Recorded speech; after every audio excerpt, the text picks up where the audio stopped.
I don't really understand why this week's topic has to be a topic, considering the fact that trans men are also men, and men like men occasionally, and why wouldn't trans men also like men just like any other type of men? I don't know.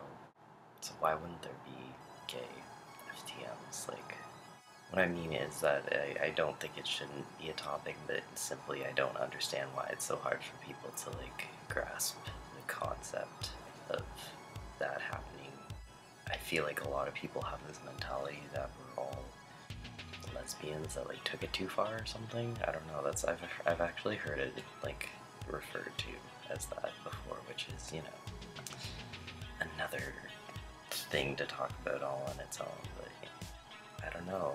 I don't understand why people have that misconception, but I can't really speak very much on this topic, to be honest, considering the fact that I pretty much, actually I've only ever dated women.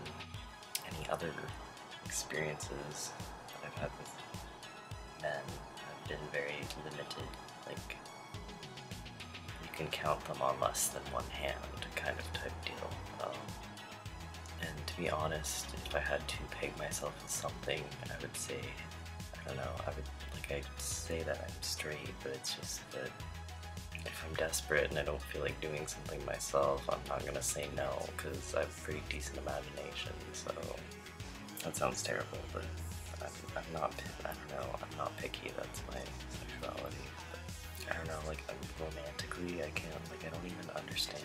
Like, I know I'm supposed to be a guy, and I am a guy, but, like, I don't understand how you can be attached to a guy, because I just feel like, I don't know, there's no, like, this is generalizing, and I know that not all women are like this, but, like, I tend to be attracted to the variances in emotion that women have more so, on a grander scale than men. I mean that in the sense that, like, you're more likely to find, I don't know, it's hard to explain, I'm not gonna go into it, but, like, I just, romantically, I can't see, like, I don't know, I couldn't be crazy over a guy or anything, I'd just be like, whatever, like, I don't know, I don't get it, how it works, because I can't put myself in that situation, kind of, if that makes sense.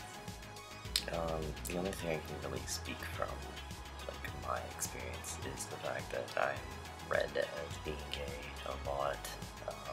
Not a lot, but, like, I don't know, like, it's not something that I'm surprised at, because I do know certain things I do. I talk with my hands a lot, just, you know.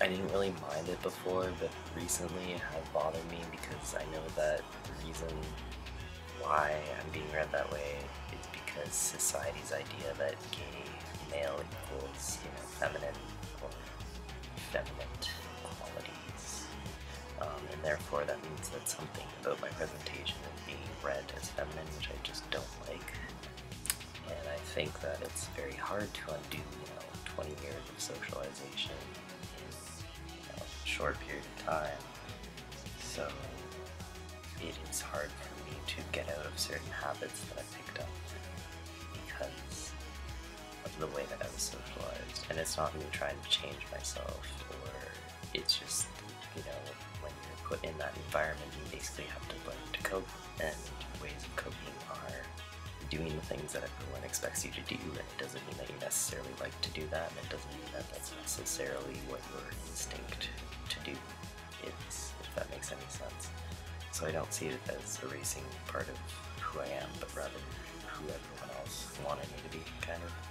As for, like, the whole myth of, like, tea making you gay, my thoughts are, it basically just makes you more comfortable with yourself. So if you had any inclination to be, you know, somewhat gay, then I think that because you're more comfortable with yourself, then you would be able to explore other options within other things in your life. Like, I don't know, there are lots of studies that say when you go through puberty that there's a lot of people who are sexually confused or experiment, which is, you know, why when gay teenagers tend to come out, their parents are like, oh, it's just a phase, because they've heard these types of things, which, you know, it doesn't give them any right to invalidate someone's interpretation of themselves.